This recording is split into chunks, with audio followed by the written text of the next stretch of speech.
Num certo dia, um homem cego caminhava pela cidade. Mesmo sem esse sentido, ele mostrava muito controle. O homem notava os objetos do caminho, as árvores e os obstáculos, até que ele chegava num parque e parava de andar. Ele dizia: "Creio que estamos longe o suficiente, correto? Então, por favor, pare de se esconder." Atrás das árvores, Orochidopo saía. O mestre ia até o homem meio que desconcertado e dizia: "Pelo jeito preciso melhorar minhas habilidades como um Stalker. Ou será que não é isso? Por acaso você consegue me ver?" O homem dizia: "Uou!" Dopo ficava olhando sem entender muito bem e o homem continuava: "Seu físico é incrível." Dopo não entendia e perguntava: "Por acaso você consegue me enxergar?" E o cego continuava: "Você tem 1,78 m, pesa 110 quilos e não tem sequer 1 grama de gordura no seu físico. Concluo isso apenas de escutar seus passos." Ele começava a brincar com uma pedrinha e continuava: "Seus passos são leves e você tá muito bem treinado." O homem chutava e a pedra passava tocando levemente o rosto de Dopo. E o homem continuava: "Então você não se esquivou." O mestre pensava: "Espera aí, isso é puro discernimento? Será que ele ganhou tal habilidade quando perdeu sua visão?" O homem misterioso continuava a falar: "Então, eu gostaria de saber o que um ótimo espécime como você quer com um cego como eu." Dopo o encarava e dizia: "Eu escutei rumores sobre suas habilidades, mas eu duvido de suas validades." O homem começava a tossir em um tom de deboche e falava: "Bom, meu caro, se você está duvidando das minhas habilidades, por que simplesmente não me ataca? Creio que essa será a maneira mais fácil de esclarecer suas dúvidas, correto?" Ele tirava seus óculos e continuava: "Existe algo que um artista marcial nunca fará. Tal coisa é fugir de uma luta. Se você usa armas, ataca de surpresa ou vem em grupo, nada disso importa." Topo gostava do que ouvia e o homem continuava: "Numa luta real, não existe fair play." O mestre dizia, após ouvir aquelas palavras, que ele estava se convencendo de pouco a pouco sobre os rumores daquele homem. O homem cego, que mesmo com essa deficiência, é o número 1 no mundo das lutas. O homem dizia que aqueles rumores não eram tão exatos. Afinal, ele se inclui numa categoria diferente. Não deixar que nada impeça o progresso de suas habilidades, inclusive sua deficiência visual, isso sim é uma definição de força. E é somente dentro dessa definição que ele é o número 1. Dopo gostava daquelas palavras e dizia: "Realmente, você é incrível." Levou nossa conversa para uma direção que minha única escolha é lutar contra você aqui e agora. O homem erguia sua bengala e a cravava no chão. Ele dizia: "Isso é meio estranho. Afinal, ser pego numa briga como essa e ainda assim estar feliz com tudo isso é uma situação realmente estranha." Dopo olhava assustado e pensava: "Espera aí, a aura dele mudou do nada? Mas por quê? Ele demonstra estar relaxado demais, mesmo prestes a lutar. Mesmo sendo tão jovem, é como se eu estivesse prestes a enfrentar um verdadeiro mestre. E espera aí, ele está vindo pra cima de mim? É ele que está iniciando a luta? Ele acabou de entrar dentro do meu alcance. Será que ele consegue perceber as coisas à sua volta?" O homem parava na sua frente e a mente do mestre ainda continuava. Ela se mostrava um pouco confusa. Talvez ele consiga perceber o contorno das coisas. O mestre olhava bem para os seus olhos e sua mente continuava devagar. Não, ele é completamente cego.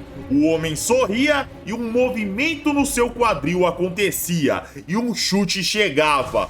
E ao ser golpeado, o mestre concluía pensando: "Se você perder um sentido, todos os outros restantes serão intensificados." Ele se reposicionava com a mão no chão e pensava: "Esse cara é forte de verdade." Nós estávamos praticamente colados e ele tirou um chute como aquele. Enquanto era atacado, o Mestre Dopo concluía que tudo isso se devia por causa do som de sua voz. Ao escutar, sua altura e localização foram percebidas. Ele tomava um soco num ponto vital, ficava com seus sentidos confusos, porém sua mente ainda se mantinha. Ele pensava: ele compreendeu o som que eu produzi quando toquei o solo. Depois ele calculou a quantidade de peso que deveria pressionar naquele ataque. Ele batia numa árvore e o homem já estava na sua frente. Ele golpeava, mas o mestre se esquivava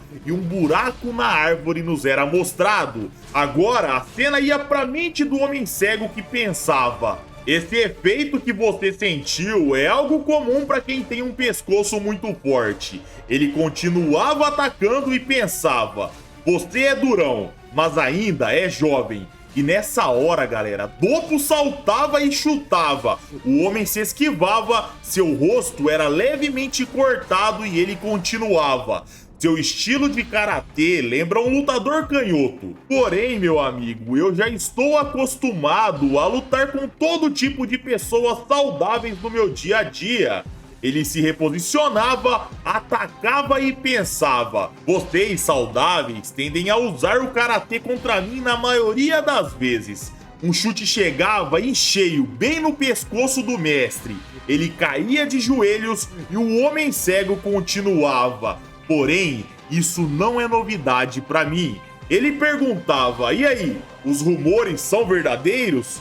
E nessa hora, galera, o mestre sorria e perguntava: o que aconteceu até agora não foi uma luta de verdade, correto?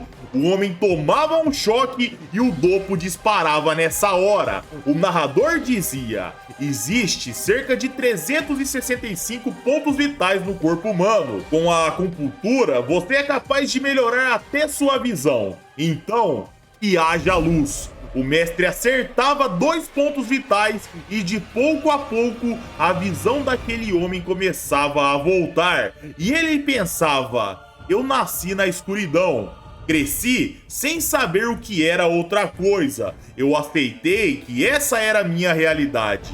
E nessa hora ele via o mestre, que dizia: é um prazer te conhecer. A mente do homem continuava: nunca experimentei a glória das cores. Elas estão fluindo através da minha retina sem piedade alguma. Essas cores, formas e luz têm estímulo demais para o meu cérebro tolerar. Meu cérebro até chegou a desligar por um instante. Eu gostaria de encontrar novamente a paz na escuridão. E o narrador dizia: naquele dia, um artista marcial foi arrastado para as luzes. Ele foi despertado no seu mundo da escuridão.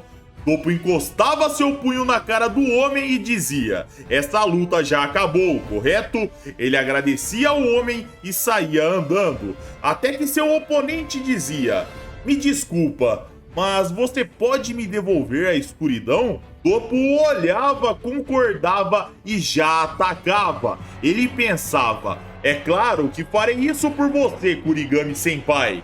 Afinal, na escuridão é onde você se sente seguro, então me permita te devolvê-la. Os olhos de Kurigami eram arrancados, mas ele apenas sorria. Ele segurava seus olhos em paz e pensava: ó jovem praticante, muito obrigado pela luz. O karatê de Dopo naquela época ainda era imaturo, mas naquele dia ele havia aprendido uma lição muito importante que o ajudaria no seu futuro para se tornar um dos melhores de todos os tempos. E essa, galera, foi mais uma das histórias do passado do Mestre Dopo. Deixem um like, se inscrevam aí para ajudar o canal, segue a gente lá no Instagram e é isso aí. Um abraço, fiquem com Deus e tamo junto!